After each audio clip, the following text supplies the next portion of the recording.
प्रभु श्रीराम को खुशी करने को हेले हनुमान को कहीं पूजा करा जाए यार लॉजिक पूरा सरल एवं गभीर अटे।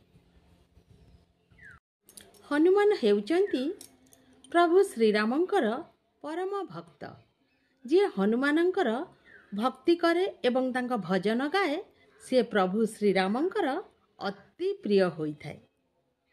जानती हनुमान चालीसा रे ए सिद्धांतटी पूरा स्पष्ट भाव में लेखा अछि।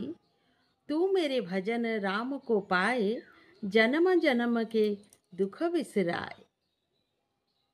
जानती जदि केही हनुमान को पूजा करे बा भक्ति करे ता उपरे सदा सर्वदा आशीर्वाद प्रभु श्रीरामंकर रही थाए।